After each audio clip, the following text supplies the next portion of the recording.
But I don't think tubas are in orchestras, but I said it. I'm sure there are once in a while. Yeah. Or maybe that's what the rift is. You know, maybe one guy shows up with a tuba because he's better at that, and they're like, we don't need this. Whatever, it just happened. That's how marching bands started. They literally walked out, just didn't stop, just kept going. Sorry, I'm clearing my throat so much. Just fucking. I realize it's coffee that does it to me.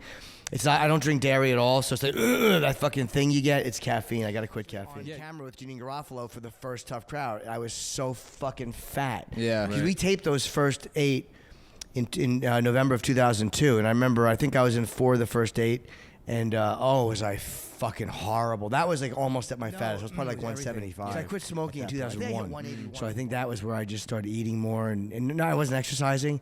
I was doing this thing for a long time when we got kicked off the radio, which was again 2002, 2003, where I was watching The Sopranos and eating fruit until 4 in the morning. I'd go to the diner and get these this giant like fruit plate with what comes with fruit? Cottage cheese. And I didn't realize that was all fat. You gotta ask for a regular salad and they say I want grilled chicken on it. That's how you gotta order that, because chicken salad they bring that fucking, like you said, that scoop of mayo. So I was not a morning person. Right. Yeah. So I'd go to bed at 6 in the morning, 7 in the morning, get up at 2 or 3 in the afternoon. Tough Crowd taped at 3, so we'd get the topics. I'd write the night before. I'd get up at like noon at the fucking earliest, and then kind of go sluggish to work. So it's like there was no time to exercise. After that, it would be right to work and do gigs and up all night again. I don't think we knew he was there when I was on, or I don't remember if I knew he was on. God fucking damn. Do you guys talk? I'm gonna open my washer thing because that's gonna beep and annoy the shit out of me. Look at Mr. Wears Clothes over here. Yeah, he's got his own washer. Clothes. So how do you feel about this, Stav? How's it going? Pretty good. I think, we could pick it up probably. Yeah. Okay, we're back, and Jim Norton is gone. Stav's fault, mainly. No, he loved me. We recorded a second half with Jim, and then the recorder shut off because I didn't change the batteries, and I think there was like a rape override. We talked about rape for too long. We talked about a bunch of shit for too long. It was bad. Yeah, it was fucking terrible. It's probably better that it got erased, but it we really shut sucked. off, and then I didn't know what to do, so I panicked and just pretended like it was still on for a while.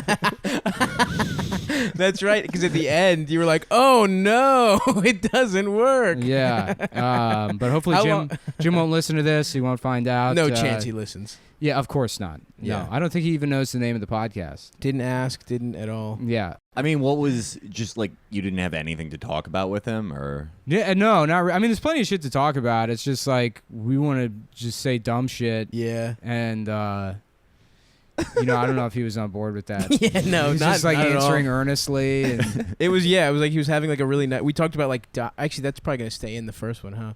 Yeah, the people already listened to. We talked about like dieting. Yeah, and shit it was 27 minutes of talking about chicken salad and the best what you have to do to order chicken salad at Joe's. Because early on, I was getting pretty big guests. Some nice guests.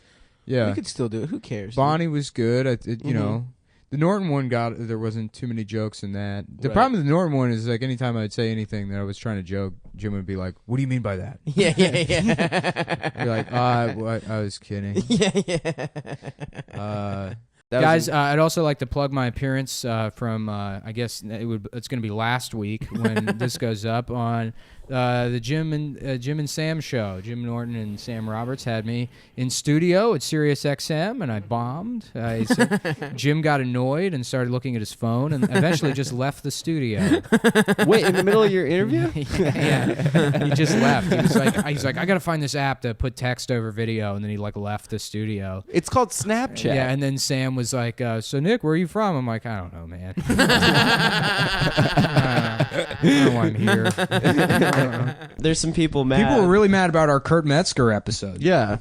Which was surprising. Kurt's like the in terms of the intersection of biggest name and guy I'm like good friends with. Mm-hmm. That was like the ace in my sleeve of like, oh well, we can always have Kurt on, and Kurt's great. Right. I think Kurt's like the best comic in New York. Mm-hmm. And then it was just weird, and we just fucking talked about Russia for like an hour and a half. That's kind of what happened with the Norton thing. Yeah, the Norton thing. But Jim's always been kind of like it's weird because he's helped me out a lot, and he's like never been mean, but he's always been sort of icy towards me, and I don't understand why. What was the Norton episode? And I thought that was just how Jim was, but then I did Jim and Sam, and people were like, "Why is Jim being like cold to you?" I'm like, I have no fucking idea. Right. Apparently, Jim was the one that asked for me to be on the show.